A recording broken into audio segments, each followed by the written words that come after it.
को धन्यवाद हो இந்த காலைவேளையில் நம்முடைய தியானத்துக்காக इस सुबह के समय में हमारे ध्यान के लिए 1 சாமுவேல் 13வது அதிகாரம் पहला सैमुएल का 13वां अध्याय 14வது வசனத்தை வாசிப்போம். 14वां वचन पढ़ेंगे. 1 சாமுவேல் 13ல 14. पहला सैमुएल का 13वां अध्याय उसका 14वां वचन. இப்போதோ உம்முடைய ராஜ்யபாரம் நிலை நிற்காது. கர்த்தர் தம்முடைய இருதயத்திற்கு ஏற்ற ஒரு மனுஷனை தமக்கு தேடி அவனை கர்த்தர் தம்முடைய ஜனங்களின் மேல் தலைவனாய் இருக்க கட்டளையிட்டார். கர்த்தர் உமக்கு விதித்த கட்டளையை நீர் கைக்கொள்ளவில்லையே என்று சொன்னான்.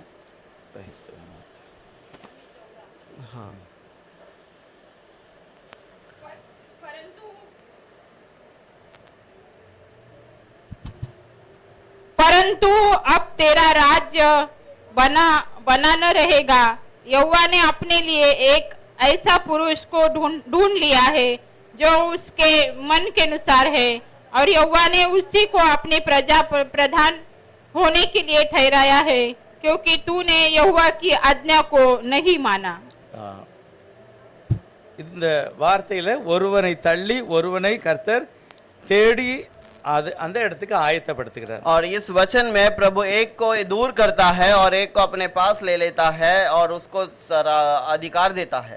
தேடப்பட்ட மனுஷனை பற்றி கர்த்தர் சொல்லும்போது और जब ढूंढने वाले व्यक्ति के बारे में प्रभु कहता है அவர் என்னுடைய இருதயத்துக்கு ஏற்ற மனுஷன், और वो मेरा मन के करीब रहने वाला व्यक्ति है. அப்படிப்பட்ட ஒரு மனுஷனை ஆண்டவரே தேடி ஆயத்தப்படுத்துகிறார். और वैसे व्यक्ति को प्रभु खुद ढूंढ कर ले आता है. ஒரு சில காரியங்கள் எல்லாம் பார்த்தா ஆண்டவர் ரொம்ப கவனிக்கிற மாதிரி நமக்கு தெரியணும். कुछ बातों को यदि हम देखें तो प्रभु बहुत ध्यान देता है, ऐसे लगता है. கிதியோன்ட்ட கர்த்தர் பேசும்போது ஒரு வார்த்தை சொல்லுகிறார். गिदोन से जब प्रभु बातें करता है तो कहा வீட்ல 7 வயசு மாடு ஒன்னு இருக்கு, और तेरे घर पे 7 साल का एक बछड़ा है, அதை நீ கொண்டு பலி செலுத்துற. उसे जाकर बलि चढ़ा करके कहा. அப்ப நம்ம வீட்ல உள்ள மாடுக்கு கூட வயசு அவருக்கு தெரிஞ்சது. हमारे घर के अंदर जो बछड़े का भी अगर वो उम्र जानता है, எல்லாருடைய வயதையும் அவருக்கு தெரியும். हम हर एक के उम्र को भी वो जानता है. பிராணிகளுடைய பிறந்த டேட் அவருக்கு தெரியும். हर एक प्राणी का जन्मदिन को वो जानता है. நிறைய காரியங்களை தேடி கண்டுபிடிக்கிற ஒரு ஆண்டவர். बहुत सारे चीजों को वो ढूंढ कर जांचने वाला प्रभु है. அவர் நம்ம மேல ஒரு ஆசீர்வாதத்தை வைத்திருக்கிறார். और वो हमारे ऊपर एक आशीष को रखा है. அவர் சொல்லுகிறார், நான் தாவீதை தேடி பிடித்தேன். और उसने कहा कि मैंने दाऊद को ढूंढ कर पकड़ लिया.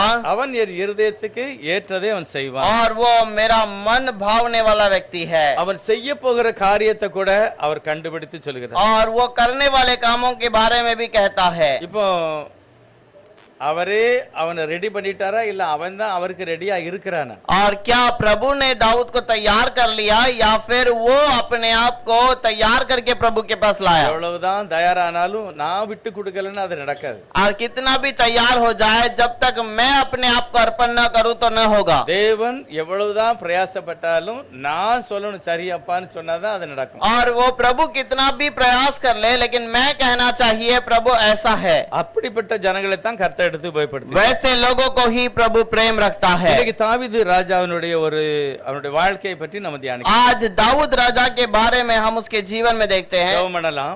हम प्रार्थना करेंगे. பரிசுத்தமான ஆண்டவரே நன்றி சொல்லுகிறோம். पवित्र प्रभु धन्यवाद कहते हैं. பழைய ஏற்பாட்டுல உம்மை பற்றி சொல்லும்போது पुराने नियम में जब आपके बारे में कहा गया, மோசேயை பார்த்து கர்த்தர் சொல்லுகிறார், मूसा को देखकर प्रभु ने कहा, நான் ஆபிரகாமின் தேவன், मैं अब्राहम का நான் परमेश्वर, ஈசாக்கின் தேவன், मैं ईसाक का நான் परमेश्वर, யாக்கோபின் தேவன். मैं याकूब का ஆனா परमेश्वर. புதிய ஏற்பாட்டுல வரும்போது लेकिन नए नियम में जब प्रभु आता நான் है, தாவீதின் குமாரன் என்று கர்த்தர் தன்னை मैं வெளிப்படுத்தினார். दाऊद का पुत्र हूं करके प्रभु बताता है. அப்படிப்பட்ட ஒரு மகிமையான ஒரு தேவனுடைய மனிதன் वैसा प्रभु का एक व्यक्ति है. இந்த உலகத்துல நீர் அப்படிப்பட்ட மனிதர்களை தேடுகிறேன். दुनिया में आपने इस प्रकार के मनुष्य को ढूंढा है. நாங்களும் கூட அந்த தாவீதை போல हम भी इस दाऊद के समान, நீர் விரும்புகிறபடி என்னுடைய இருதயம் பக்குவமா இருக்க கிருபை செய்யும். जैसा आप चाहते हैं वैसा हमारा मन एक मन बनकर रहे. கால வேளையில உம்முடைய சமூகத்தில் எங்களை தாழ்த்தி सुबह ஒப்புக்கொடுக்கிறோம். के समय में हम अपने आप को अर्पण करते हैं. ஆடுகளுக்கு பின்னாக இருந்த உன்னை நான் ராஜாவாக உயர்த்தினேன். भेड़ बकरियों के पीछे चलने वाले मैं तुझे राजा बना. ஆகவே உன்னுடைய வேலையை பற்றி கவலை இல்லை. इसलिए तेरे काम के बारे में चिंता चिंता நான் न உன்னை कर। உயர்த்துகிறவர், मैं तुझे बढ़ाता हूँ, நான் உன்னை உன்னதமான இடத்துல வைக்கிறவர். मैं ऊंचे स्थान पर बिठाऊंगा। அப்படிப்பட்ட தெய்வத்தை நான் ஆராதிக்கிறபடி वैसे प्रभु को हम आराधना करते ஆண்டவரே, हैं உன்னுடைய விசுவாசத்தை இன்னும் நீர் வளர்க்க और मेरे विश्वास को और बढ़ाइएगा, நாங்களும் உயர்த்தப்படுவோம். हम और बढ़े। அப்படிப்பட்ட மகிமையான வார்த்தைகளால் எங்களை சிறப்படுத்துவீர். वैसे महिमा के वचनों से स्थिर कीजिए। இயேசுவானுடைய நாமத்தினால பிதாவே, यीशु के नाम से मांगते हैं पिता। ஆமென். ஸ்தோத்திரம். आमीन। இந்த ஸ்டோரியில வந்து நமக்கு தெரியும், சவுல் ராஜா தள்ளப்பட்ட பிறகு ஆண்டவர் தாவீதை தேடி எடுத்துக்கிறார். और इस कहानी में हमने पढ़ा है कि जब साउल राजा को दूर करने के बाद में प्रभु ढूंढ कर आता है दाऊद को। சவுலுடைய வேலை ஒரு ராஜாவாக எடுக்கும்போது ஜனங்களுடைய ஒரு போர்ட்ஸ், ஜனங்கள் சில காரியங்களை ஆண்டவர்கிட்ட கேட்டாங்க. और जब साउल को राजा बनाया गया था तब लोगों की जबरदस्ती के कारण उसको राजा बना दिया गया। ஓசியால சொல்லும்போது, நான் அதை அவனை வச்சாலும் என்னோட கோபம் வந்ததுனால நான் அவனை தள்ளிட்டேன் அப்படிங்கிறார். और मैंने उसे राजा बनाया तो भी मेरे क्रोध के कारण मैंने उसे दूर किया है। தாவீதை அப்படி அல்ல. लेकिन दाऊद को ऐसे नहीं। தாவீதை தேவன் வித்தியாசமாக பார்க்கிறார். और दाऊद को प्रभु एक अलग प्रकार से देखता அவனுடைய है। அபிஷேகம் 16ல வருது. और उसका अभिषेक 16वां अध्याय में आता है। 13வது அதிகாரத்திலே அவனுடைய வாழ்க்கையை கர்த்தர் பார்க்கிறார். लेकिन 13वां अध्याय में प्रभु ने उसके जीवन को पहले से देख लिया। நமக்கு தெரியும் தாவீது ராஜாவுடைய வாழ்க்கையில நிறைய பிரச்சனை இருந்தது. हमें पता है दाऊद के जीवन में बहुत सारी समस्या थी। சில சரித்திர புத்தகத்துல எல்லாம் பாத்தீங்கன்னா कुछ इतिहास के किताब में यदि देखें தாவீதை பற்றி நிறைய, அதாவது அந்த குடும்பம் அவனை நேசிக்கல. और दाऊद के बारे में बहुत सारी बातें लिखी है कि उसके परिवार ने उसे प्रेम नहीं रखा। நிறைய காரணம் என்ன சொல்றாங்கன்னா, அவனுடைய பாட்டி, அவனுடைய வம்சம் சரியில்லாத ஒரு वंशத்துல வருது. बहुत सारे लोग कहते हैं कि उसकी जो दादी है वो एक बुराई में रहने वाला वंश से आती है। தாவீது அப்பா பேர் என்ன பேரு? दाऊद का पिता का नाम क्या है? ஈசாய். ईसाई। ஈசாய் எந்த வம்சத்துல வருகிறாரு? ईसाई किसका बेटा है? போவாசுனுடைய family. पोवास के परिवार में। போவாசுக்கு மனைவி யாரு? पोवास की पत्नी कौन है? மோவாபிய பெண்மணி. एक मोवाब की स्त्री रूत है। அப்போ சரியில்லாத ஒரு பெண் அவன் திருமணம் செய்திருக்கிறான். अब एक सही स्त्री से उसने शादी नहीं किया। ஆகவே இந்த போவாசுனுடைய வம்சத்துல வருகிற யாரா இருந்தாலுமே அவங்க தேவ சபைக்கு முக்கியமானவர்கள் அல்ல. और इसीलिए प्रभु के कलीसिया में आने के लिए वो सही व्यक्ति के परिवार से नहीं आया तो वो कारण नहीं बनेगा। ஏதோ ஒரு பிரச்சனை அந்த குடும்பத்துல நடந்திருக்கு. और वैसा कुछ तो कारण उस जगह पर हुआ है। நிறைய நம்மளாமோ சொல்லுதாங்க. आज बहुत सारी चीजें कुछ बातें बताते हैं। ஏற்பாட்டுல பவுல் சொல்லுகிறார், लेकिन नए नियम में யூதருடைய சில வம்சங்களையோ கட்டுக்கதைகளோ நீங்க செவி கொடுக்க தேவையில்லை. यहूदियों के वंशों के बारे में या उसके बारे में कान लेने की जरूरत नहीं। எப்படி இருக்கட்டும், कैसे भी रहे। ஆனா நாம் வேதாகமத்துல பார்க்கும்போது, लेकिन जब हम कलाम में देखते हैं தாவீதுடைய வாழ்க்கையில அவனுடைய வீட்டார் அவனை வரவேற்ற மாதிரி தெரியல. दाऊद के जीवन में उसके घर वाले उसको आदर किया है ऐसे समझ नहीं पड़ता। மொத்தத்துல மெய்ப்பர்களுக்கே பழைய ஏற்பாட்டுல மரியாதை கிடையாது. और सच्चाई देखी जाए तो पुराने नियम में कोई भी चरवाहा को कोई इज्जत नहीं करता था। அந்த அவங்களே ஒரு மாதிரி தாழ்ந்த மாதிரி நினைக்கிறது. और उनको एक नीच जात के समान वो देखते थे। அவர்கள் எப்பொழுதுமே அவங்க காடுகள்ல தான் அவங்க அலைஞ்சு திரிவாங்க. क्योंकि वो चरवाहा हमेशा जंगलों में भटकते फिरते हैं। அவங்களுடைய குளிப்பு, அவங்களுடைய நடவடெல்லாம் சரியா இருக்காது. और उनका नहाना धोना, उनका रहना, ये सब कुछ सही नहीं रहता। எல்லாத்தையும் பார்க்கும்போது அவங்கள ஜனங்கள் மதிக்க மாட்டாங்க. ये सारे चीजों को देखने के समय पर ऐसा लगता है कि लोग उनका आदर नहीं करते। அப்படிப்பட்ட வேலையை தான் தாவீது செய்கிறார். वैसा एक काम को ही दाऊद करता है। தாவீது கூட நிறைய, அதாவது இவர் 7வது பையனாக இருக்கிறார். और दाऊद 7वां पुत्र है। இன்னும் ஒரு சில இடத்துல 8 மாதிரி காமிச்சிருக்கிறார். और कुछ जगह पर 8वां पुत्र करके भी लिखा है। சரியா நம்ம 7வது ஆளா இவர் இருந்தாலும், अगर सही से 7वां व्यक्ति रहेगा तो भी அதுக்கு முன்ன உள்ள அவங்களுடைய பிள்ளைகள் எல்லாமே நல்ல வேலையில இருக்காங்க. और उसके बच्चे, उसके जो उनके भाई हैं वो सब अच्छे कामों में हैं। நல்ல அரண்மனை வேலை செய்தாங்க. और वो अच्छा सा एक राजमहल में काम करते हैं। மிலிட்டரியில வேலை பார்க்காங்க. और वो मिलिट्री में काम करते हैं। ஆளையும் பார்த்தா எப்படி இருக்கு? और उनको देखने में भी कैसा मालूम पड़ता है? அட்டா கட்டாவா, நல்ல உயரமா, நல்லா இருந்திருக்காங்க. और अच्छा सा हट्टा कट्टे लोग हैं।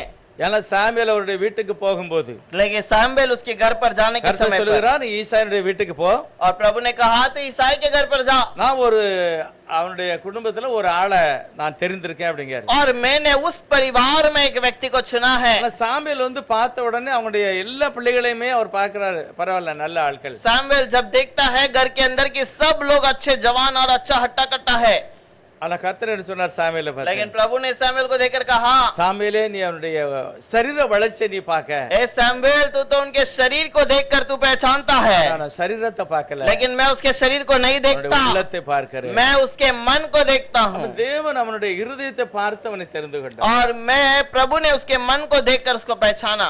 இருதயத்தை பற்றி எரேமியா சொல்லும்போது சொல்லுகிறார், हृदय के बारे में यिर्मयाह कहता है, இருதயம் எப்படிப்பட்டது, மகா கேடு உள்ளது, हमारा हृदय बहुत ही कठोर है, அது திருக்கு உள்ளது, और वो बहुत ही क्रूरता का है, அது மனுஷனுடைய கண்ட்ரோல்ல இல்ல, वो मनुष्य के अधीन में नहीं है करके कहा है। ஆனாலும் தேவனுடைய வார்த்தையினால தான் அதை என்ன செய்ய முடியும், கண்ட்ரோல் படுத்த முடியும். लेकिन प्रभु के वचनों के द्वारा उसको हम अपने अधीन में रख सकते हैं। அதுதான் பைபிள்ல பார்க்கும்போது உன்னுடைய ஆத்மா, और यही बात हमारा आत्मा का है, இல்ல நம்முடைய ஆவிக்குரிய சரீரம், या फिर हमारा आत्मिक शरीर के बारे में। அந்த முக்கியமான இடத்தை தான் பைபிள் வந்து விரும்புது. और ये मुख्य स्थान को बाइबल चाहता है, அந்த இடத்துல தான் தேவன் வாசமா இருப்பார். उसी स्थान में प्रभु निवास करता है, அந்த இடத்துல வேற யாரும் அதுல என்ன செய்ய முடியாது, அதை பிடிக்க முடியாது. और उस स्थान में कोई भी ठहर नहीं सकता। தேவன் நம்முடைய இருதயத்தை கவனிக்கிறார். प्रभु हमारे मन को जांचता அந்த है, இருதயத்தை கண்ட்ரோல் பண்ணது என்னது, மூளை தான். और वो हृदय को अधीन में रखने वाला दिमाग है। நமக்கு தெரியும் நம்முடைய மூளை நம்மள என்ன செய்யணும், அந்த மூளையை கட்டுப்படுத்த முடியும் அப்படிங்கிறது தான் பைபிள் போதிக்கிறது. और बाइबल कहता है कि हम अपने दिमाग को अपने कंट्रोल में रख सकते हैं। நீங்க தேவனுடைய சிந்தையா இருக்கணும். और आप प्रभु के विचार में रहने चाहिए। நீதிமொழி சொல்லுது, எல்லா காவலோடும் உன்னுடைய இருதயத்தை காத்துக்கொள். नीति वचन में लिखा है, सारे सुरक्षा से बढ़कर अपने मन को संभाल। அந்த இருதயம் காக்கப்பட்டால் உன்னுடைய வாழ்க்கையில ஜீவ நதி போகும். क्योंकि यदि मन सुरक्षित रहेगा तो तुम्हारे जीवन में जीवन का जल बहेगा। சிலர் சொல்லுவாங்க அவங்கள நல்லா மைண்ட் வாஷ் பண்ணிட்டாங்க அப்படின்னு. और बहुत सारे लोग कहते हैं कि उनको अच्छा सा माइंड वॉश कर दिया है। அப்படி நடக்கா இல்லையா?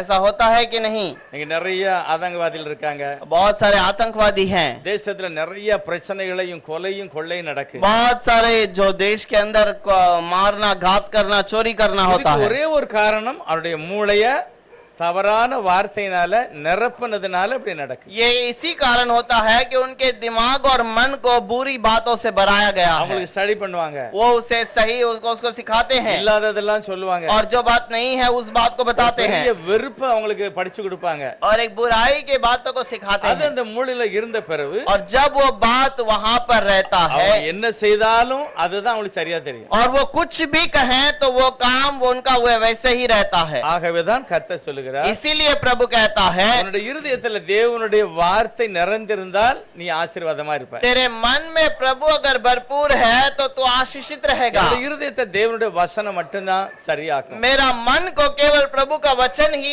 सही बना सकता है। நம்ம பைபிள்ல வித்தியாசமா சொல்லிருக்கு. बाइबल में बहुत सारी बातें अलग अलग प्रकार की है। பரிசுத்த ஆவி உன் இருதயத்துல வாசமா இருக்கிறது. पवित्र आत्मा तेरे मन में निवास करता है। தேவனுடைய ஆவி உன்னுடைய இருதயத்துல இருக்கிறது. प्रभु का वचन तेरे मन में रहता है, கிறிஸ்துவானவர் உன்னுடைய இருதயத்துல இருக்கிறார். और मसीहा तुम्हारे मन में निवास करता है। இதெல்லாம் தேவனை ஏற்றுக்கொண்ட பரிசுத்தவான்களுடைய கூட்டம். और ये सब प्रभु को स्वीकार करने वाला पवित्र झुंड है। சென்னையில ஜானிடே சொல்கிறார், और चेन्नई से जॉनी डेविस आते हैं, அவங்க சபையில பேசும்போது பரிசுத்தவான்களாகி உங்களோடு பேசின அப்படிம்பார். और वो कहता है कि जब भी अपने कलीसिया में प्रचार करता है वो कहता है, पवित्र लोग तुमसे मैं बातें करता हूं। சபையில் உள்ள எல்லாரையும் பார்த்து சொல்வார், நீங்க எல்லாம் பரிசுத்தவான். और कलीसिया के सारे लोगों को कहता है कि तुम सब पवित्र हो। எப்படி? ये कैसे? நீங்கள் இயேசுவை ஏற்றுக்கொண்டீர்கள், क्योंकि तुमने प्रभु को स्वीकार किया, தேவனுடைய ஆவி உங்களுக்குள்ள வாசமா இருக்கிறது, प्रभु का वचन तुम्हारे अंदर निवास करता ஆகவே है, நீங்கள் பரிசுத்தவான்கள். इसीलिए तुम पवित्र हो। தேவன் பரிசுத்தவான்களை தான் சேர்க்க வருகிறார். और प्रभु पवित्र लोगों को ही इकट्ठा करता है। ஆகவே தாவீதுனுடைய வாழ்க்கையில इसीलिए दाऊद के जीवन இந்த में நிலையை அவர் எப்படி பெற்றிருப்பார்? ये पवित्र बात को कैसे वो पहचानता है? சரீர வளர்ச்சியை பார்க்கல, प्रभु उसके शरीर के बढ़ावट को नहीं देखता, அந்த இருதயத்தை தான் பார்க்கிறார். उसके हृदय को देखता है। ஒரு முறை நம்ம மாடா ஜோசப்பையா சொன்னாரு, एक बार भाई माड़ो जोसेफ ने कहा, ஒரு இடத்துல ஒரு நியாயம் பேசிருக்கிறாரு. एक जगह पर उन्होंने कुछ न्याय की बातें की உடனே சொன்ன, ஏ நீ கட்டையா இருக்கலாம், और उस व्यक्ति ने कहा तू तो नाटा है। நெட்டையை நம்பினாலும் கட்டையா நம்ப கூடாதுன்னு இருக்காரு. और लोग बोलते हैं कि लंबे वादी आदमी को भरोसा करना लेकिन नाटों को भरोसा न करना। இதெல்லாம் சொன்னது ஒரு கிறிஸ்தவங்க தான். ये सब कहने वाला मसीहा के लोग नहीं है। உடனே மாடா ஜோசப் சொன்னாரா, तुरंत माड़ा जोसेफ भाई ने कहा, நீயும் கிறிஸ்தவன் தான், நானும் கிறிஸ்தவன் தான். तू भी मसीहा का है, मैं भी मसीहा का பைபிள் है। எடு, बाइबल ले, நெட்டே நல்லா இருக்கானா குட்டே நல்லா இருக்கான்னு பார்க்கலாம். आज देखते हैं हम कि लंबा जो रहता है वो एक सही व्यक्ति है कि ये जो नाटा है वो सही व्यक्ति है। இப்படி நிறைய அவர் சொல்லும் போது और ऐसे बहुत सारे बातों को कहा, கட்டையே நெட்டே அது கதை இல்ல. और ये लंबा या नाटा है उसके ऊपर नहीं। தேவனுடைய வார்த்தை உன்னில இருந்தா நீ பாக்கியவான். प्रभु का वचन तुम्हारे मन में रहेगा तो तुम धन्य हो। தாவீது ராஜா கட்டையா தான் இருந்திருக்காரு, दाऊद राजा भी एक नाटा सा व्यक्ति है, சகைவு கட்டையா தான் இருந்திருக்காரு. सकई एक नाटा है। எல்லாமே வித்தியாசமா இருந்தாலும் ये सब ऐसे अलग जीवन रहेगा तो भी தாவீதுனுடைய வாழ்க்கையில தேவனுடைய பிரசன்னம் எப்படி இருந்தது, दाऊद के जीवन में प्रभु की प्रशंसा कैसी है எப்படி அந்த மாதிரி அவர் ஆயிட்டாரு. और कैसे उसका जीवन ऐसे बदल गया। தேவனுடைய தெரிந்து கொள்ளுதல் இருக்கு, और प्रभु का चुनावट है, தெரிந்து கொள்ளுதல் இருந்தாலும் அதற்கு நாங்க ஒத்து போகணும். और चुनावट रहेगा तो भी हम उसके साथ जुड़ के चलना चाहिए। கர்த்தர் சொல்லுகிறார், 12 உங்களை நான் தெரிந்து கொள்ளவில்லையா? प्रभु कहता है कि क्या 12 तुम में से मैंने तुम्हें नहीं चुना। அடுத்து என்ன போட்டிருக்கு, उसके बाद क्या कहा, உங்களிலும் ஒருவன் பிசாசு அப்படின்னு. तुम में से भी एक शैतान है करके भी कहता தேவன் है। தெரிந்து கொண்டாலும் अब प्रभु ने चुना हुआ हो तो भी, ஆண்டவருக்கு பின்னாலே நடந்தாலும் प्रभु के पीछे पीछे हम चलते रहेंगे तो भी, வசனம் நமக்குள்ள கிரியை செய்யல அப்படின்னு यदि वो वचन हमारे अंदर कार्य नहीं करेगा அவனுடைய வழி வித்தியாசமா தான் இருக்கும். उसका रास्ता अलग ही रहेगा। ஆகவே ரொம்ப கவனம் அந்த தேவனுடைய வார்த்தையில இருக்கும்போது ஆசீர்வாதம். और इसलिए बहुत ध्यान देना है हमको, प्रभु के वचन में रहेंगे तो हम धन्य हैं। வேதத்தை நல்லா வாசிக்கும் போது कलाम को जब अच्छे से पढ़ते हैं, பாருங்க, முக்கியமா தீமோத்தேயு புஸ்தகம், तीतुस के किताब में तीमती कहता है, ரெண்டு புஸ்தகத்தையும் தீத்துவையும் தீமோத்தேயும் பார்த்தோம் அப்படின்னா और तीमती और तीतुस को यदि देखें, நேரடியாக ஒரு ஊழியக்காரன் எப்படி இருக்கணும், அவன் எப்படி இருந்தா நல்லா இருக்கும் அப்படிங்கறத பற்றி பவுல் பேசுகிறார். एक सेवक कैसा होना चाहिए या कैसा रहेगा तो भला होगा करके कहता அடுத்து है। எல்லா நிருபங்கள்லயும் और उसके बाद बाकी सारे पत्रों में, ஒரு விசுவாசி எப்படி இருக்கணும், और एक विश्वासी कैसा है, குடும்பத்துல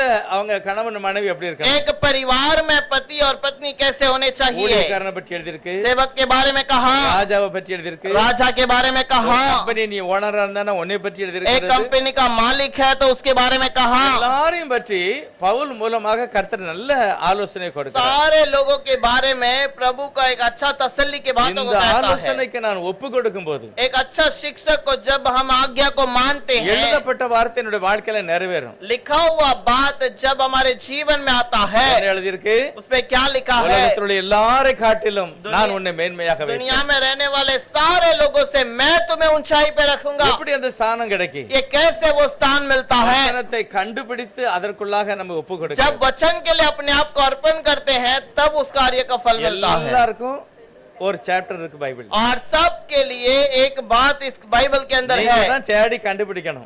आप उस वचन को ढूंढ के निकालिए। இந்த வார்த்தை எனக்குரியது, ये वचन मेरा है இந்த வாக்குத்தத்தம் எனக்குரியது. और ये वागदान मेरे लिए है। அப்படி ஒரு நம்பிக்கையோட நான் போகும்போது அந்த ஆசீர்வாதத்தை நான் और பெற்றுக்கொள்வேன். वैसा भरोसा रहने के समय पर हमारे लिए आशीष है। உலகத்தை என்னமில்லாமோ சொல்லி கொடுத்து ஜனங்களை எப்படி எல்லாமோ செய்யறாங்க. दुनिया के लोग कुछ भी सिखाकर दुनिया को कहीं कहीं पर बुला देते हैं। ஒருவனை பேசுகிறான், एक व्यक्ति उस दिन बातें करता है, பிரிட்டிஷ்காரங்க இந்த உலக நம்ம நாட்டுக்கு வந்தாங்க, ब्रिटिश लोग हमारे देश में आए இவங்க வர்றதுக்கு முந்தி और इनके आने के पहले நம்ம நாட்டுல हमारे देश में 95% கல்விமான்கள் இருந்தார்கள்.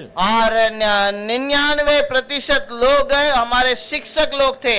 பிரிட்டிஷ்காரன் வந்த பிறகு और जब ब्रिटिश आ गया, ஜனங்களை படிக்க விடாம ஆக்கிட்டான். लोगों को पढ़ने नहीं दिया। இது உண்மையா? क्या ये सच है? இது உண்மை நம்பர் பொய். और ये एक झूठी बात है। நம்ம பாட்டிக்கு பாட்டி எல்லாம் கையெழுத்து போட தெரியாது. हमारे दादी के दादी को जो दस्तखत करने नहीं आता। எதனால? किस लिए? பள்ளிக்கூடத்துக்கு போகல. क्योंकि वो कभी स्कूल में नहीं गए। ஏன் போகல? क्यों नहीं गए? அந்த காலத்துல அதுக்கு முக்கியத்துவமா கொடுக்கல, படிக்கக்கூடிய சூழ்நிலை இல்ல. उन दिनों में उस पढ़ाई के लिए वो आगे स्थान नहीं देते थे और उसको कोई मुख्यता नहीं था। மார்க்கம் தேசத்துக்குள்ள வந்ததோ, और जब से मसीहा हमारे देश के अंदर आ गया, ஆண்டவருடைய வேதம் நம்ம தேசத்துக்குள்ள வந்ததோ, हमारे देश के अंदर जब कलाम आना शुरू हुआ அதுக்கு பிறகுதான் படிப்பு ஜனங்களை எல்லாருக்கும் வந்தது. और उसके बाद पढ़ाई सबको मिलना शुरू हो गया है। கிறிஸ்தவம் இல்லன்னா நம்ம தேசத்துல நிறைய பேர் படிச்சிருக்கவே மாட்டாங்க. मसीहा लोग अगर नहीं आते तो हमारे देश में बहुत सारे लोग पढ़े लिखे नहीं அந்த होंगे। காலத்துல குற்றாலம்னு இருக்க நம்ம தமிழ்நாட்டுல குற்றாலத்துல ஒரு பெரிய போர்டு வச்சிருப்பாங்க. और हमारे देश के जो दक्षिण भारत में कुट्रालम करके एक जगह है, वहाँ पर एक बहुत बड़ा बोर्ड है। பிராமணர்கள் மட்டும் இதுல குளிக்க வேண்டும், வேற யாரும் குளிக்க கூடாது. इस जो झरने में केवल ब्राह्मण लोग ही नहाना चाहिए और कोई नहाना नहीं चाहिए। இதெல்லாம் உண்மைதான். ये बात सच है। கிறிஸ்தவம் வந்த பிறகு அதெல்லாம் தூக்கி தூரப்பட்டாங்க. लेकिन मसीहा के लोग आने के बाद उस बात को वहाँ से निकाल कर दूर फेंका गया। தேவனுடைய வார்த்தை வந்து ஒரு மனிதனை और பிரகாசிப்பிக்கிறது. एक वचन आकर प्रभु के लोगों को वहाँ पर पवित्र करता है। எல்லாருக்கும் அல்ல. सबके लिए नहीं। யார் அந்த வசனத்தை ஏற்றுக்கொண்டாங்களோ அவங்களுக்கு தான். जो वो वचन को स्वीकार करते हैं उन्हीं के लिए है। தாவீது ராஜா தேவனுடைய வார்த்தையை ஏற்றுக்கொண்டார். दाऊद राजा ने प्रभु के वचन को स्वीकार किया அடிக்கடி அவர் சொல்கிறார், கர்த்தர் எனக்கு கோட்டை, அவர்தான் எனக்கு அரண். और वो बार बार कहता है प्रभु की मेरा राज्य जो राज्य है और वो मेरा राजमहल है। 42 சங்கீதம் முதல் வசனம் சொல்லுது, 42 वचन संहिता में पहला वचन में लिखा है, மானானது நீர் ஓடைகளை எப்படி வாஞ்சிக்கிறதோ கர்த்தாவே நான் உம்மை வாஞ்சிக்கிறேன். जैसे हिरन पानी की ओर भागता है उस प्रकार मैं तेरे वचन की ओर दौड़ता हूँ। அவருடைய நோக்கம் பூரா தேவனுடைய வாசஸ்தலத்தை தான் நாடி இருந்தது. और उसका हमेशा मन जो है प्रभु की ओर ही दौड़ता रहता है। அவர் சொல்றார், நான் 3 முறை நான் ஜெபம் பண்ணது அப்படிங்க. और वो कहता है 3 बार मैं प्रार्थना करता हूँ। இன்னொரு இடத்துல 7 முறை நான் ஸ்துதிக்கிறேன் ஸ்தோத்திரிக்கிறேன். और एक जगह पर कहता है कि मैं 7 बार स्तुति करता ஆனா हूँ। வீட்டுக்குள்ள அவருக்கு மதிப்பு கிடையாது. लेकिन घर के अंदर उसको कोई इज्जत ही नहीं।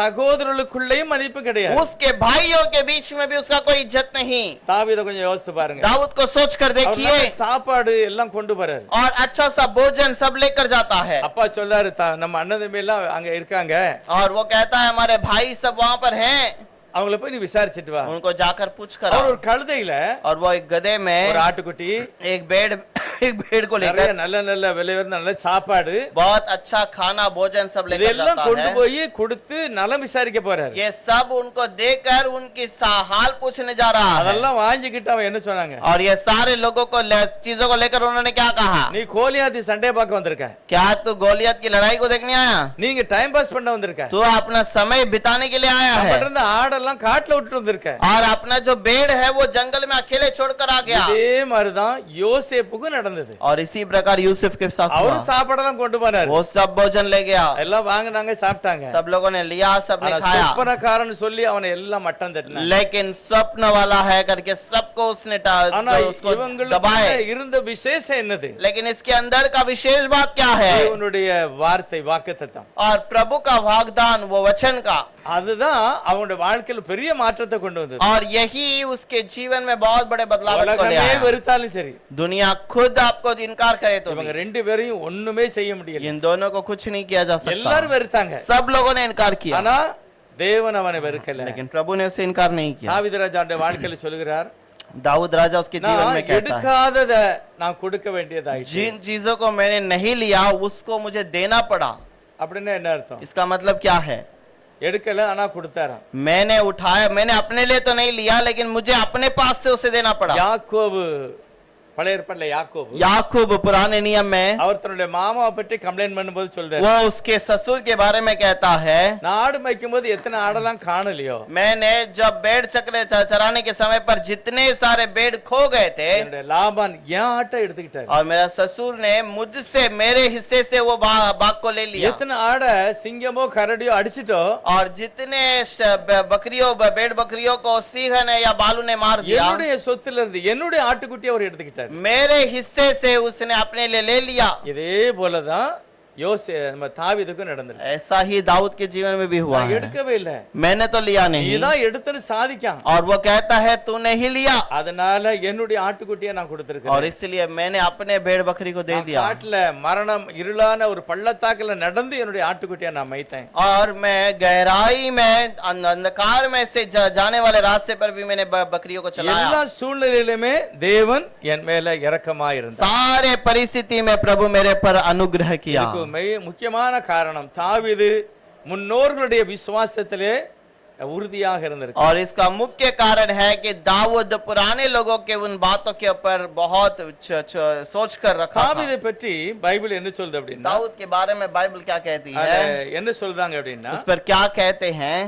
16வது அதிகாரம் 1 சாமுவேல் 16வது அதிகாரம் और पहला सैमुएल का 16वां अध्याय 18வது வசனம் வாசிப்போம். 18वां वचन पढ़ेंगे। அப்பொழுது அந்த வேலைக்காரரில் ஒருவன் பிரதித்திரமாக, இதோ பெத்லெகேமியனாகிய ஈசாயின் குமாரன் ஒருவனை கண்டிருக்கிறேன், அவன் வாசிப்பதில் தேறினவன், அவன் பராக்கிரமசாலி, யுத்த வீரன், காரிய சமார்த்தன், சௌந்தரியம் உள்ளவன், கர்த்தர் அவனோட கூட இருக்கிறார் என்றான். तब एक जवान ने उत्तर दे के कहा, सुन, मैंने बेतलेहमवासी यशायाह का एक पुत्र को देखा जो वीणा बजाना जानता है और वो वीर योद्धा भी है और बात करने में बुद्धिमान और रूपवान भी है और यहोवा उसके साथ रहता है। எதனால இந்த ஆளை தேடுதாங்க? और क्यों इस व्यक्ति को ढूंढते हैं? நம்ம வேதத்தை படிச்சிருந்தா நமக்கு நல்லா புரியும். और अगर हम कलाम को पढ़ते हैं तो हमको पता रहेगा। அதுல எழுதியிருக்கிறது, ஒரு மனுஷனை நாங்க தேட போகிறோம். और वो कहता है कि एक मनुष्य को मैं ढूंढने जा रहा 16வது हूं। அதிகாரம் 16வது வசனம். 16वां अध्याय 16वां वचन। சுரமண்டலம் வாசிக்கிறதில் தேறின ஒருவனை தேடுகிறோம். और वहाँ पर कहते हैं कि जो वीणा बजाने वाले को हम ढूंढते हैं। எதுக்கு தேடுதாங்க? किस लिए ढूंढते हैं? ஒரு பிசாசுங்க பிடிச்சு ஒரு மனுஷனை அலக்களிக்கிறது. एक शैतान पकड़ा हुआ एक व्यक्ति है ராஜாவை இந்த பிசாசு அலக்களிக்கிறது. और राजा को शैतान जकड़ के रखा இப்ப है। இவனுக்கு இதுல விடுதலை வேணும் அப்படின்னா, अब वो राजा को छुटकारा चाहिए, அதுல கிட்டார் வாசிக்கிற ஒரு ஆளு வேணும். हमें जो वीणा बजाने वाला चाहिए। அவன் வாசித்தாம்னா இந்த பிசாசு ஓடிரும். वीणा बजाएगा तो ये शैतान भाग எதனால जाएगा। அந்த பிசாசு அவனுக்கு வந்தது? क्यों ये शैतान आ गया? எதனால வந்தது? क्यों इसके ऊपर ये शैतान கர்த்தர் आया? அவனை எப்படி அபிஷேகம் பண்ணாரு? प्रभु ने उसे कैसा अभिषेक दिया? நல்லா அபிஷேகம் பண்ணாரு. अच्छा अभिषेक तो किया சாமுவேல் था। ராஜா அபிஷேகம் பண்ணப்படும் போது சாமுவேல் தான் போய் அபிஷேகம் பண்ணுகிறார். और जब साउल राजा का अभिषेक हुआ, सैमुएल जाकर अभिषेक किया। அபிஷேகம் பண்ணும்போது நிறைய தீர்க்க தரிசனம்லாம் சொன்னார். सैमुएल ने बहुत सारी भविष्यवाणी की थी। உடைய வாழ்க்கையில இப்படி எல்லாம் நடக்கும், तेरा जीवन में ये बातें होगी। நடந்தே போய்கிட்டு இருக்கும்போது அங்க இருந்து இவ்வளவு பேர் வருவாங்க, और तो जब चलकर जाएगा तो वहां से लोग आएंगे, உன்னை விசாரிப்பாங்க, तेरे से पूछताछ करेंगे। திடீர்னு ஒரு தீர்க்க தரிசன கூட்டம் வரும், अचानक एक भविष्यवक्ता का झुंड आएगा, தீர்க்க தரிசனம் तू பேசுவார். भी भविष्यवाणी करेगा। இவர் என்னெல்லாம் சொன்னாரோ அது எல்லாமே சவுல் ராஜாவோட வாழ்க்கையில நடந்தது. इसने जो भी कहा सारी बातें साउल के जीवन में हुआ ஒரு பழமொழியே ஆயிட்டான். और एक कहावत बन गई। சவுலும் தீர்க்கதரிசியா? और क्या साउल भी हो सकता है? அப்படிப்பட்ட மகிமையான ஒரு பெயர் வாங்கினவர் தான் சவுல் और ராஜா. वैसा नाम लेने वाला व्यक्ति ही साउल राजा ஆனா है। எப்படி அந்த பரிசுத்த ஆவி அவனை விட்டு வெளியே போயிட்டு कैसे ये जो पवित्र आत्मा उससे बाहर चला गया? தேவனுடைய சித்தத்தை செய்யாததுனாலதான். जब परमेश्वर की मर्जी को उसने नहीं किया तब। கொடுக்கப்பட்ட அந்த ஸ்தானத்துல அவர் இல்ல. और जो दिया गया उस स्थान पे वो स्थिर नहीं रहा। அவருக்கு கொடுக்கப்பட்ட வேலையை அவர் செய்யல சரியா. उसको जो काम दिया गया उसे उसने नहीं किया। அதனாலதான் इसीलिए அவனுக்குள்ள இருந்த பரிசுத்த ஆவியை தேவன் எடுத்துட்டாரு. उसके समूह में रहने वाले पवित्र आत्मा को प्रभु ने निकाल பொல்லாத दिया। ஒரு ஆவி அவனை பிடிக்கிறது. एक बुरी आत्मा ने उसे जकड़ लिया। அந்த ஆவி அவனுக்குள்ள வந்த பிறகு அவனுக்கு இருக்க முடியல, ஒரே பயம். और वो आत्मा आने के बाद में उसके मन में डर रहता था, சமாதானம் கிடையாது, समाधान नहीं था। அவனுடைய சரீரத்துல ஒரு பெரிய வேதனை, उसके शरीर में बहुत दुख, शरीर में दर्द। அரண்மனையில் இருக்கிற ஒரு ராஜாவுக்கே இந்த நிலைன்னா அப்ப எப்படி இருந்திருக்கும்? अब राजमहल में रहने वाले राजा को ऐसा बातें हैं तो कैसा रहा होगा? 16-14 வாசிக்கலாம். 16 के अंदर 14 கர்த்தருடைய ஆவி சவுலை விட்டு நீங்கினார். கர்த்தருடைய ஆவி சவுலை விட்டு நீங்கினார். கர்த்தருடைய ஆவி சவுலை விட்டு நீங்கினார். கர்த்தரால் வரவிடப்பட்ட ஒரு பொல்லாத ஆவி அவனை கலங்க பண்ணி கொண்டிருந்தது. यहोवा का आत्मा शाऊल से उठ गया और यहोवा की ओर से एक दुष्ट आत्मा उसे घबराने लगी। எது வரைக்கும் கர்த்தருடைய ஆவி சவுலுக்குள்ள இருந்ததோ அது வரைக்கும் நல்லா இருந்தாரு. और जब तक प्रभु का आत्मा साउल के अंदर था तब तक वो सही எப்பொழுது था। கர்த்தர் அந்த ஆவியை அவர் எடுத்துக்கிட்டாரு, வேறொரு ஆவியை அனுப்புகிறார். और जब प्रभु ने अपने आत्मा को निकाल दिया तो वहां पर उसके अंदर दूसरे आत्मा அந்த को ஆவி भेजा। அவனை கலங்க और பண்ணினது. वो आत्मा उसे घबराता था, நிம்மதி இல்லாத ஒரு வாழ்க்கை, उसको शांति नहीं रहता था, சமாதானமே கிடையாது, कोई समाधान नहीं, ஒரே பயம். हमेशा डर। இப்படிப்பட்ட ஒரு நிலைக்கு முக்கியமான காரணம் ஒரு தவறான ஆவி அவன் வந்து பிடிச்சிருக்கு. और ऐसा रहने का कारण एक बुरी आत्मा ने उसे पकड़ लिया। இப்ப அந்த நேரத்துல ராஜ அரண்மனையில இருக்கவங்க எல்லாம் சொல்றாங்க, अब वो राजा वहां पर जो राजमहल में रहते हैं वो सब कहते हैं, இந்த ஆவி வெளியே இவனை விட்டு போன அப்படின்னா, ये आत्मा यदि उसे बाहर இவன் जाएगा, சௌக்கியமா நல்லா இருக்கணும் அப்படின்னா, अगर ये भलाई चंगाई से रहेगा, நம்ம பாசையில சொன்னா எப்பொழுதுமே ஸ்தோத்திரிக்கிற மகிமைப்படுத்துகிற அப்படிப்பட்ட ஒரு மனுஷன் நம்ம தேடணும். अगर ऐसे हमारे भाषा में कहा जाए तो हमेशा प्रभु को धन्यवाद करने वाला एक व्यक्ति चाहिए। அவன் வந்து படிச்சாம்னா, பாட்டு படிச்சாம்னா பிசாசு போயிடும். और वो आकर गीत गाएगा तो शैतान चला जाएगा। ஜனங்களுக்கு நிறைய பேருக்கு தெரிஞ்சிருக்கு, लोगों को बहुतों को पता चला, ஆண்டவரை முழு இதயத்தோட ஆராதிக்கிற ஒரு மனுஷன் வந்தா और பிசாசு வெளியே போயிடும். प्रभु को आराधना करने वाला एक व्यक्ति आएगा तो ये शैतान बाहर चला जाएगा। அப்படிதான் தேடி இருக்காங்க. और वैसे ही तो ढूंढे, அவங்களே சொல்லுதாங்க பாருங்க, वो लोग कहते हैं, देखिए எல்லாருக்கும் தெரிய வரக்கூடிய அளவுக்கு இருந்திருக்காரு தாவீது. और दाऊद सबको दिखाई दिया, मतलब सब उसको जानते थे, वैसा व्यक्ति था। அவங்க அப்பா ஈசாய், उसका पिता ईसाई, ஈசாயினாலே எல்லாருக்கும் தெரிஞ்சிருக்கு. ईसाई का मतलब सब जानते हैं। அதுக்கு என்ன காரணம்? उसका कारण क्या है? அவர் பெரிய பணக்காரர், एक बहुत बड़ा धनवान है, நிறைய பேருக்கு மத்தியில் அவர் எல்லாவற்றை காட்டிலும் உயர்ந்த பதவியில இருந்திருக்கிறார். बहुत सारे लोगों के बीच में एक बहुत ऊंचे पद में था।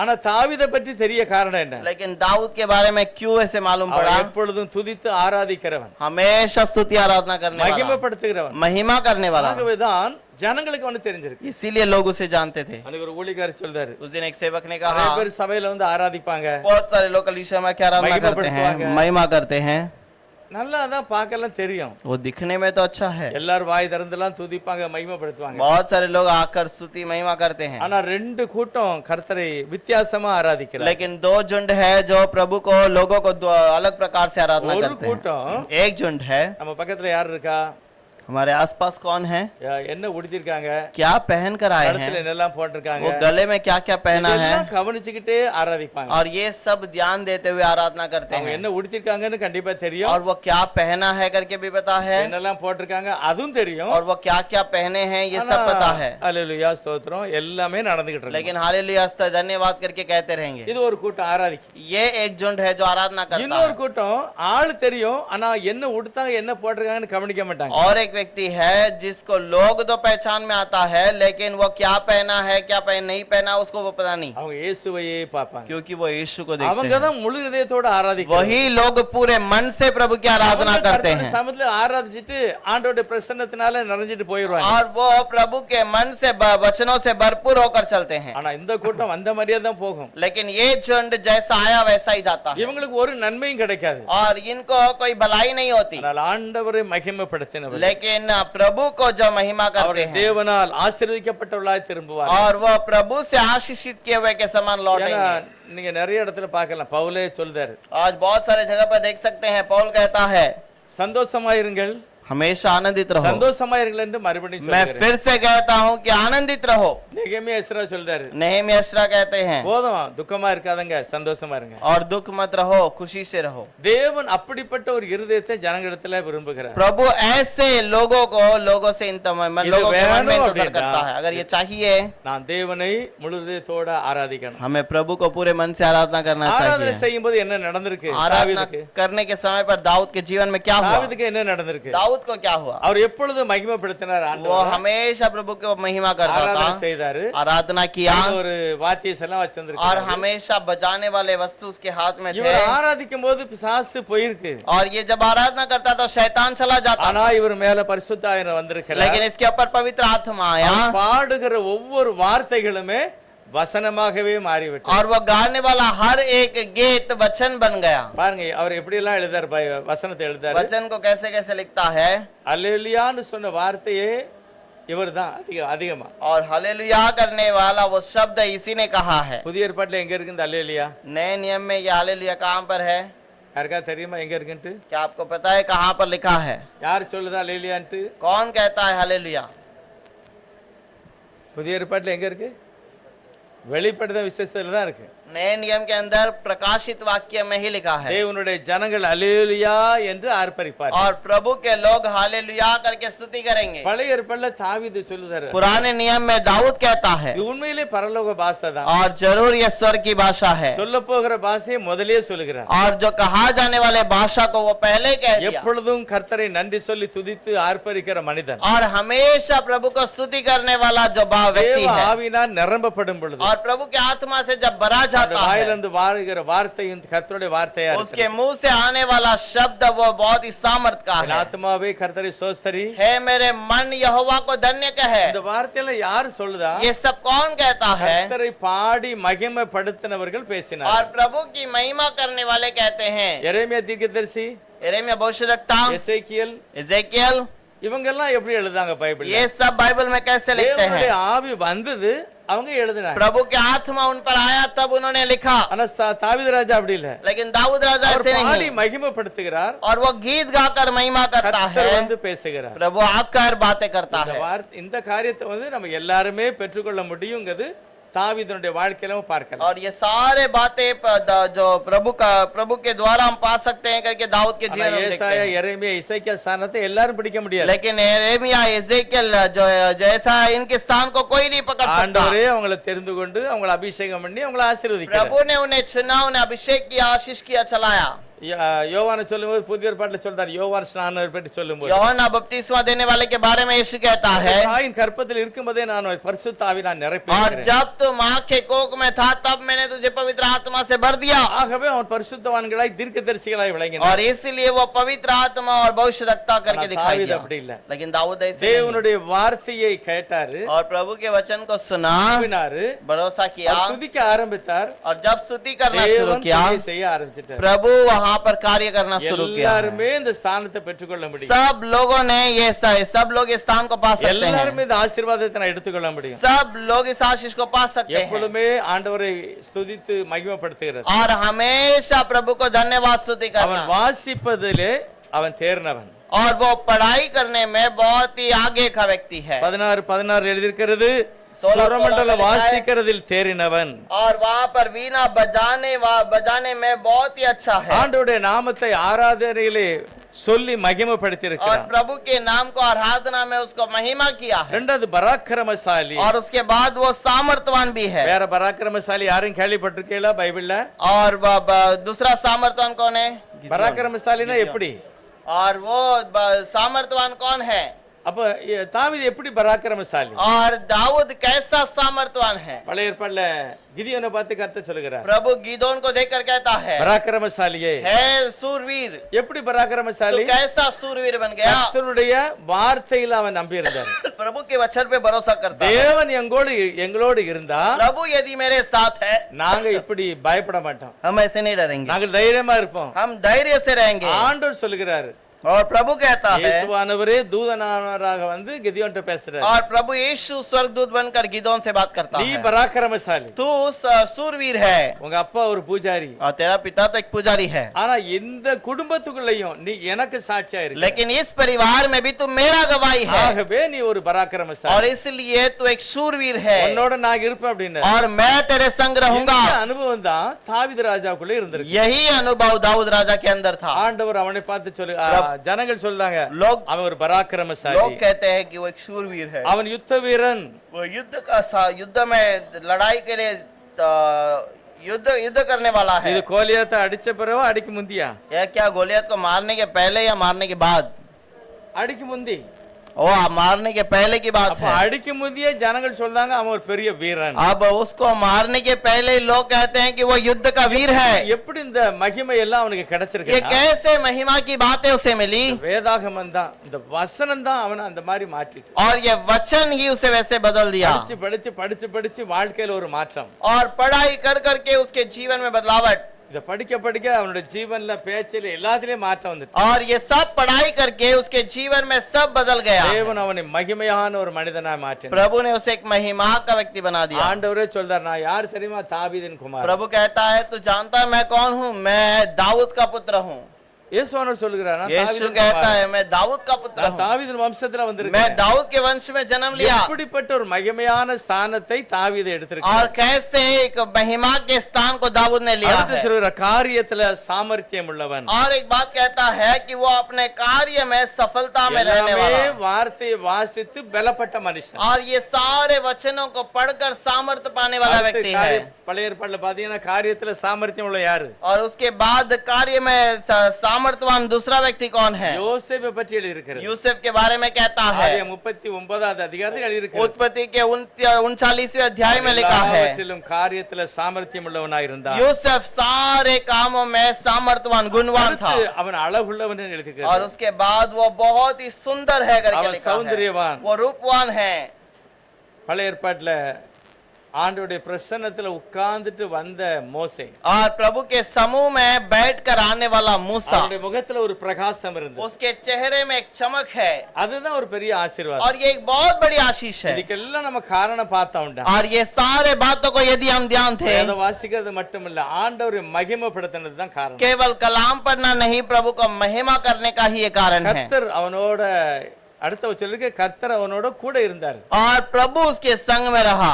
எவ்வளவுதான் திறமை இருந்தாலும் कितना भी वो सामर्थ्य बात रहे तो ஆண்டவர் भी, மட்டும் கூட இல்லைன்னா என்ன பிரயோஜனம்? प्रभु अगर उसके साथ नहीं है तो क्या लाभ है? நாகமான பற்றி பழைய ஏற்பாட்டில் எழுதியிருக்கிறது. नामान के बारे में पुराने नियम में लिखा அவன் है, திறமசாலி. वो बहुत ही அவன் ध्यानवान है। மூலமாக கர்த்தர் ரட்சித்தார். और उसके द्वारा प्रभु ने उद्धार किया। அவன் ரட்சகன். वो उद्धार करता है। யாரு?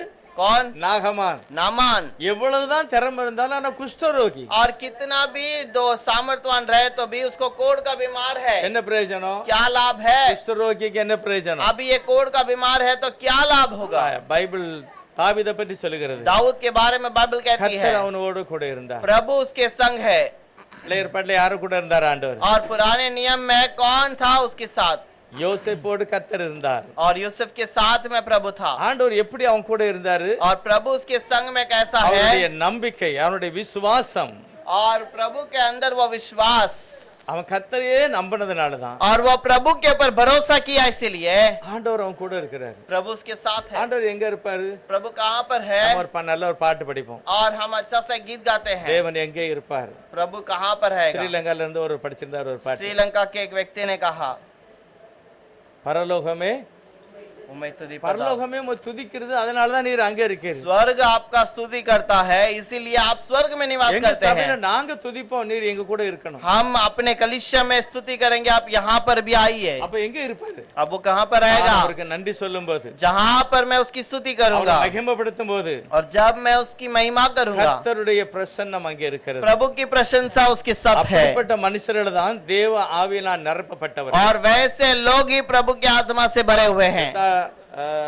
ரோமர்ல 1 கொரிந்தியர் 6வது அதிகாரத்துல, रोमियो का 1:8 के अंदर, அதாவது ரோமர் 8ல रोमियो का 8 के अंदर பவுல் சொல்றாரு, पौलुस कहता है, நீங்கள் தேவனுடைய ஆவியினால நடத்தப்பட்டால் और यदि तुम प्रभु की आत्मा से चलाए जाओगे, நீங்க தான் தேவனுடைய பிள்ளைகளா तुम இருப்பீங்க. ही प्रभु के बच्चे बनोगे। இவங்க எல்லாம் தேவனுடைய வார்த்தையால நடத்தப்பட்டவர்கள், अब ये सब प्रभु की आत्मा से चलाए गए எல்லாவற்றிலும் தேறினவர்கள். और सारे चीजों में बढ़कर है। ஆண்டவர் இந்த மகிமையான ஸ்தானத்தை அவனுக்கு கொடுத்தார். प्रभु ने ये महिमा के स्थान को से दिया है। அடுத்து விட்டு இருந்த மகிமையான ஒரு என்ன தெரியுமா? इसके बाद उसका महिमा का काम क्या है?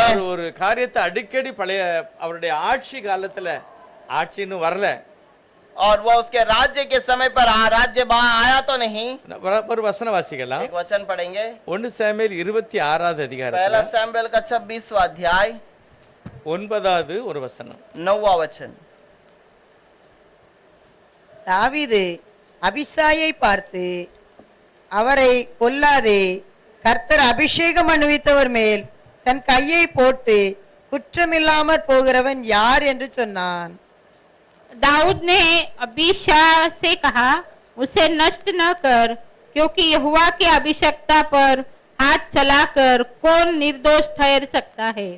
அவர் தாவீது சொல்றாரு, दाऊद कहता है, சவுலுக்குள்ள பிசாசு தான் இருக்கு. शाऊल के अंदर तो शैतान है, ஆண்டவர் அவனை தள்ளிட்டாரு. प्रभु ने इसे दूर कर दिया, ஆனா ஒரு நாள் அவனை அபிஷேகம் பண்ணாரு. लेकिन एक बार उसका अभिषेक तो किया था ना। ஆண்டவர் அபிஷேகம் பண்ணவன நான் அடிக்கலாமா? और क्या प्रभु ने अभिषेक किया हुआ को நான் मैं मार सकता குற்றப்படுத்தலாமா? हूँ? क्या मैं दोषी ठहरा அப்படி सकता हूँ? யாராவது குற்றப்படுத்தினா குற்றம் இல்லாம போயிருவாங்களா? क्या दोषी ठहराएगा तो वो क्या निर्दोष ठहरेंगे? குற்றவாளி ஆவார்கள். वो भी दोषी ठहरेंगे। எவ்வளவு ஒரு மகிமையான ஒரு எண்ணம் அந்த தாவீதுக்குள்ள இருந்துச்சு பாருங்க. कितना बड़ी सी एक बात दाऊद के मन में थी। சவுலுடைய வாழ்க்கையில எப்படியாவது தாவீத கொன்றணும்னு தான் பார்க்கான். साउल सोचता है दाऊद को कैसे न कैसे मार डालूं। தன்னுடைய பிள்ளைகிட்டே சொல்லுதான், अपने बच्चे से कहता है, அவன் உயிரோடு இருக்க வரைக்கும் உனக்கு ஆபத்து, और वो जब तक जीवित है तो तेरे लिए तकलीफ है, உன்னுடைய ஆட்சி வராது, तेरा राज्य नहीं நீ रहेगा, நிம்மதியா வாழ तू முடியாது. शांति से नहीं रह सकता। அதனால அவனுக்கு உயிரோடே வைக்க கூடாது. इसीलिए उसे जिंदा रखना ही नहीं। எவ்வளவுதான் அவர் முயற்சி பண்ணினாலும் कितना ही उसने मेहनत அந்த की, முயற்சி எல்லாம் தோல்வி அடைந்து தாவீது தாவீது கையில உள்ள போற மாதிரி தான் வாழ்க்கை நடந்தது. और वो दाऊद के जीवन में होने वाली एक बात वहां पर हुई है। அங்க என்ன நடந்தது? वो क्या हुआ? தாவீத அடிக்கணும் குத்தணும் கொல்லணும்னு போகும்போது दाऊद को मारना है घात करना है करके जब जा रहे थे, ஆனா தாவீது தான் கொல்லக்கூடிய அளவுக்கு அவன் வாழ்க்கையில நடந்திருக்கு. और दाऊद उसे मारने के समान वहां पर कार्य हुआ, அப்படிதான் நடந்திருக்கு. वैसे ही हुआ। எத்தனை முறை இவன் முயற்சி பண்ணானோ இவன் வெற்றி பெற முடியாது, தாவீது வெற்றி பெற்றுவான். அப்படிதான் நடந்தது. कितनी बार मेहनत करता तो ये जीत नहीं पाएगा, लेकिन वो जीत जाएगा, वैसा हुआ है। அப்படிப்பட்ட சூழ்நிலையிலே वैसे परिस्थिति में தாவீது சொல்லுகிறார், दाऊद कहता அவன் है, கர்த்தரால் அபிஷேகம் பண்ணப்பட்ட वो प्रभु से अभिषेक पाया हुआ है, நிச்சயமா அவன் ஒண்ணுமே செய்ய मैं கூடாது. जरूर उसके पर हाथ नहीं யாராவது रखूंगा। அடிச்சாங்கன்னா அவனுக்கு கூட நான் சப்போர்ட் பண்ண மாட்டேன். यदि कोई उसे मारेगा तो भी उसको मैं सहारा न दूंगा। அப்படிப்பட்ட ஒரு நல்ல எண்ணம் और தாவீது ராஜாவுக்குள்ள वैसा एक अच्छा विचार दाऊद के साथ में था। இதெல்லாம் பார்த்துட்டு தான் கர்த்தர் ये சொல்றாரு, सारी चीजों को देखकर दाऊद நான் से ஒரு कहा, மனுஷனை தேடினேன், मैं एक व्यक्ति को ढूंढा, அவன் இருதயத்துக்கு ஏற்றவன், वो मेरा मन का साथ चलने அவனை वाला, நான் கண்டுபிடிச்சிட்டேன் उसको அப்படிங்கிறார். मैंने पहचान लिया। இன்னும் அவர்ட்ட இருந்த நல்ல ஒரு ஆசீர்வாதமான நாள், और एक अच्छा सा एक आशीष की बात है, யார்ட்டுமே இல்லாத ஒரு நல்ல இருதயம் அவருக்கு என்ன, और किसी के पास रहने वाला एक अच्छा मन है, எத்தனையோ 1000 வருஷமாக और कितने हजारों सालों से। கர்த்தருடைய ஆலயம் அந்த வனாந்தரத்துல டெம்பரரியா இருந்தது போலவே கானான் தேசத்திலும் இருக்கு. और जैसा वहां पर जो उसके साथ प्रभु की आत्मा उसके साथ में था, वैसे ही कानान देश में भी है। வனாந்தரத்துல நடந்து வரும்போது और जब जंगल में से चल के आ रहे थे, ஒரு இடத்துல உட்காரல, एक ही जगह पे नहीं बैठे, இடம் விட்டு இடம் மாறுதாங்க. वो बार बार एक स्थान से दूसरे स्थान यात्रा அதனால कर रहे थे। எங்கேயுமே சபையை பக்காவா கட்டல, इसीलिए उन्होंने भवन को एक जगह पे स्थिर नहीं बनाया, டெம்பரரியாக அமைப்பார்கள், மறுபடி எடுத்துருவாங்க. और उसको एक तंबू के समान बनाते थे, उसको उठाकर लेके चलते थे। எதுக்காக? किस लिए? நாளைக்கு வேற இடத்துக்கு போகணும். क्योंकि कल दूसरी जगह पे जाना है। அப்படிதான் மாறி மாறி போச்சு. वैसे ही बार बार जाता கடைசில था। அவங்க எருசலேம்ல வந்து குடியிருந்த பிறகு आखिर में यरूशलेम में आकर रहने के बाद, கர்த்தர் தெரிந்து கொண்ட இடத்துல அந்த ஆசரிப்பு கூடாரத்தை அவங்க வச்ச பிறகு और प्रभु ने चुने हुए स्थान पर उस जो संदूक को रखने के बावजूद எல்லாரும் நல்ல வீட்டுல குடியிருந்தாங்க. सब लोग अच्छे घर पर थे। சரி, கர்த்தருக்கு ஒரு நல்ல வீடு கட்டுவாங்க, என்ன யாருக்குமே வரல. प्रभु के लिए अच्छा घर बनाना है करके विचार किसी को नहीं எத்தனையோ आया। பரிசுத்தம் உள்ள வந்துட்டு போயிட்டாங்க, कितने ही पवित्र लोग आकर चले எத்தனையோ गए, பணக்காரங்க வந்துட்டாங்க, कितने ही धनवान भी आके எத்தனையோ गए, தீர்க்கதரிசி வந்துட்டாங்க. कितने ही भविष्यवक्ता आकर गए, யாருக்கு இல்லாத ஒரு எண்ணம் தாவீதுக்கு வந்தது. लेकिन किसी को नहीं रहने वाला विचार दाऊद के मन में நான் आया। நல்ல வீட்டுல இருக்கிறேன், मैं तो अच्छे भवन में बैठा हूँ, தேவனுடைய வீடு கூடாரமா இருக்கு, मेरा प्रभु का भवन तो एक तंबू है, இத கல்லு வச்சு நல்லா கட்டி मैं इससे पत्थर से अच्छा बनाऊंगा, தங்கத்தினால அலங்கரிப்பேன். सोने से सजाऊंगा। இப்படிப்பட்ட ஒரு எண்ணம் பாருங்க தாவீதுக்குள்ள. ऐसा विचार दाऊद के पास, எவ்வளவு மகிமையான ஒரு எண்ணம் பாருங்க. कितना महिमा की बात இதுக்கு है। ஒரே ஒரு காரணம், इसका एक ही बात है, கர்த்தருடைய வசனம் இருதயத்தில் எழுதப்பட்டது. प्रभु का वचन हृदय में लिखा गया, வசனத்தை அவர் கடைபிடித்தார், वचन को पालन किया, அதனால அவருக்கு முன்பாக சத்துரு நிற்க முடியல. और इसीलिए शत्रु उसके सामने खड़ा नहीं रह पाया। எவ்வளவுதான் பிரயாசப்பட்டாலும் தோல்வி அடைந்தது சத்துரு, தாவீது ஜெயம் பெற்றார். कितना ही मेहनत किया तो भी जो हरावट हुआ वो शत्रु है। அவனை சுற்றி இருந்த எல்லா தேசங்களுமே தாவீதுக்கு பயந்திருந்தது. और उसके चारों ओर सारा देश में शत्रु उसके घेरे हुए அவன் थे। செத்து போன பிறகு கூட मरने के बावजूद ராஜாக்கள் அவனுக்கு உதவி செய்தாங்க, आसपास के राजा ने उसको मदद नहीं किया, அவனுடைய பிள்ளைக்கு உதவி செய்தாங்க. उसके பாருங்க बच्चे को मदद किया है। தாவீது எப்படி இந்த ஸ்தானத்தை எடுத்துக்கிட்டார்? दाऊद कैसे स्थान को पा लिया? யார் அவனுக்கு சொல்லி கொடுத்தது? कौन उसको सिखाया? யாருமே சொல்லி किसी கொடுக்கல. ने नहीं सिखाया। உலகத்தில் உள்ள இந்த உத்தமத்தை பார்த்தார், और दुनिया के उस उत्तम मन को देखा, வேத வாக்கியங்களை அறிந்து கொண்டார், कलाम के वचनों को நம்முடைய जांचा, முன்னோர்கள் செய்த எல்லா சரித்திரத்தையும் பார்த்தாரு. पूर्वजों के इतिहास को देखा, ஆபிரகாம், ஈசாக்கு, யாக்கோபு, अब्राहम, ईसाक, याकूब, அவருடைய பரிசுத்த ஸ்தலம், उनका पवित्र स्थान, தேவனுடைய பிரசன்னம், प्रभु की प्रशंसा, நியாயப்பிரமாணம், व्यवस्था, இதெல்லாம் வாஸ்து சரியான ஒரு பரிசுத்தர் ये இருக்கிறார். सारे चीजों को पढ़कर उसने जान लिया एक सही पवित्र व्यक्ति அவரை है। மட்டும் நான் மகிமைப்படுத்தினால் நான் வெற்றி அடைவேன். यदि उसको मैं महिमा करूं तो मैं जय पाऊंगा। என் வேலை எப்படிப்பட்ட வேலையா இருந்தாலும் मेरा பரவாயில்ல. काम किसी भी प्रकार का क्यों ना அது हो, ஆடு மேய்க்கிற வேலை தான். वो चरवाहा क्यों ना रहे, சம்பளம் குறைதான், पगार कम है மதிப்பெல்லாம் கிடையாது, और कोई आदर नहीं, நல்ல துணிமணி எல்லாம் कोई கிடையாது, अच्छा वस्त्र नहीं, அதெல்லாம் ஒரு சட்டம் பண்ணல. वो सब चीजों को वो तुच्छ न जाना। ஒரு சங்கீதத்தில் சொல்கிறான், நான் உடைக்கப்பட்ட பாத்திரத்தை போல இருந்தேன். और एक जगह पर कहता है मैं टूटे हुए बर्तन के समान हूँ। அப்படிப்பட்ட சூழ்நிலையும் தாவீதுனுடைய மகிமையான ஒரு ஸ்தானம் और वैसे स्थान में भी दाऊद एक जो अच्छे स्थान को पा लिया। கர்த்தர் சொல்லுகிறார், प्रभु कहता என் है இருதயத்துக்கு ஏற்றவன், मेरा मन के अनुसार ஆண்டவருக்கு रहने பிரியமான ஒரு மனுஷனா இருந்தா वाला। और பாருங்க. प्रभु को जानने वाला एक व्यक्ति बनकर எப்படி रहा। எடுத்தான்? कैसे ले लिया? கர்த்தருடைய அந்த பிரசன்னத்தை உணர்ந்தவன். और प्रभु की प्रशंसा को वो जानता அவன் था। சொல்றான், நான் வாசல்ல போய் உட்காருவேன் ஐயா, அது எனக்கு போதும் वो அப்படிங்கிறார். कहता है मैं घर प्रभु के कलीसिया के दरवाजे में बैठा रहूंगा वो काफी है। ஒரு நாள் அவர் யோசிக்கிறாரு, एक बार सोचता है நான் ராஜாவா இருக்கேன், मैं राजा हूँ, நான் கொஞ்ச நேரம் சபைக்கு போவேன், थोड़ा समय में कलीसिया में जाता திரும்ப हूँ, நான் அரண்மனையில போய் फिर உட்கார்ந்துருவேன். मैं राजमहल जाता हूँ, நான் தொடர்ந்து சபை அங்க போய் உட்கார முடியல. और मैं हमेशा वहां पर जाके नहीं बैठ पाता। அடுத்து தொடர்ந்து உட்கார்றத பற்றி என்ன சொன்னாரு? और वो बार बार वहीं पर बैठने के बारे உள்ள में வந்து பாக்காரு, अंदर आकर देखा है। ஒரு அடைக்கலான் குருவி கூட உள்ள உட்கார்ந்து அந்த அவருடைய நாமத்தை ஆராதிக்கிற சத்தத்தை கேட்கு. और चिड़िया एक बैठकर वहां पर प्रभु की आवाज को सुनती है, அந்த குஞ்சுகள்லாம் கேக்கு. और वो पक्षियां सुनता है। எனக்கு அந்த பாக்கியம் இல்லையா ஐயா, और मुझे वो मौका नहीं मिला, எனக்கு அது வேணும். मुझे वैसा அதை स्थान चाहिए। விரும்புகிறது தான் தாவீது. और ऐसा चाहने वाला दाऊद இவருக்கு है। அப்படிப்பட்ட ஆசை இருக்கும். किसने लोगों का ऐसा इच्छा है? நம்ம வீட்டுல அந்த ஆராதனை இருக்கணும், मेरे घर के अंदर वो आराधना நம்முடைய होनी தனி चाहिए। வாழ்க்கையில அந்த ஆராதனை मेरे இருக்கணும். अकेलेपन के जीवन में वो தெய்வ आराधना, பிரசன்னம் எல்லா பக்கத்திலையும் நிரம்புவதை காணலாம். प्रभु की प्रशंसा सारे जगह पर है। கருத்தரம் மாறிடும், और कंगालपन बदल जाता है, வியாதி எல்லாம் மாறிடும். और वो बीमारियां बदल जाती நான் है। மகிமைப்படுத்த எல்லா சகல தீய சக்திகளும் செயலிழந்து मैं போயிடும். जितना महिमा करता हूँ सब बुरे चीजें चली जाती தேவன் है। மகிமையான காரியத்தை செய்வார். और प्रभु महिमा के कार्य को करता தமிழ்நாட்டுல है। நிறைய சபைகள் அடிபிடி எல்லாம் நடக்கும். और कलीसिया तमिलनाडु में बहुत सारे कलीसिया में मारपीट तक चली जाती है। தாவீது சொல்றாரு, लेकिन दाऊद कहता है அவன் தவறானவனா இருந்தாலும் அவர் அபிஷேகம் பண்ணப்பட்டவன். वो गलत करेगा तो भी वो अभिषेक किया हुआ है। அப்படிப்பட்ட ஒரு மரியாதையும் ஒரு நல்ல ஆசீர்வாதமான எண்ணத்தை தாவீது और வைத்திருந்தார். वैसा एक आदर और जो उसका अच्छा मन दाऊद के पास था। தாவீதுக்குள்ள இருந்தே நமக்கு வேணும். दाऊद का मन हमें चाहिए, எப்பொழுதும் மகிமைப்படுத்துகிறவன், हमेशा महिमा करने எப்பொழுதும் वाला, துதிக்கிறவன், हमेशा स्तुति करने वाला, அவரையே நம்புகிறது. और हमेशा उसके भरोसे में रहना। சூழ்நிலையெல்லாம் கவனிக்கல. और बहुत सारे परिस्थिति को नहीं जाना। ஒரு முறையெல்லாம் சொல்றார், ஆண்டவரே ஒரு எனக்கு சிறகு இருந்தா நான் பறந்து போய் உட்கார்ந்து இளைப்பாறுவேன். और वो दो कहता है अगर मुझे पंख रहेगा तो मैं कहीं दूर चला जाकर आराम करूंगा, முடியல, அவ்வளவு எதிர்ப்பு. क्योंकि इतना दबाव हो रहा था। ஆனா எல்லா சூழ்நிலையும் கர்த்தரையே நாம்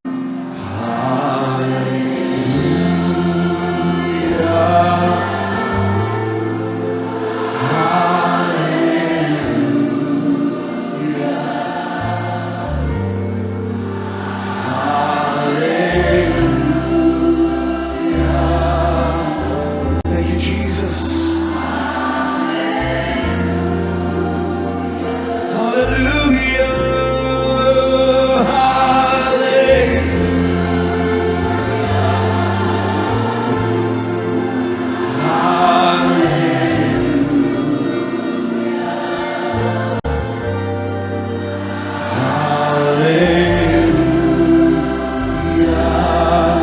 Hallelujah.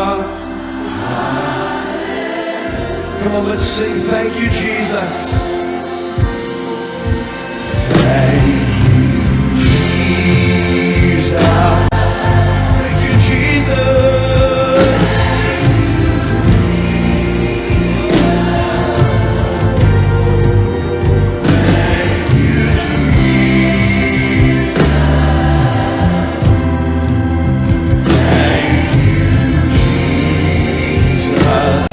Thank you, Jesus. Thank you, Jesus.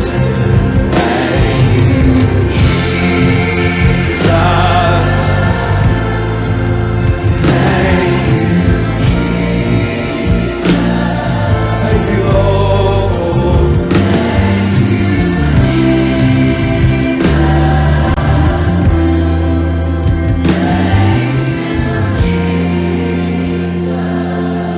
Sing this. Holy,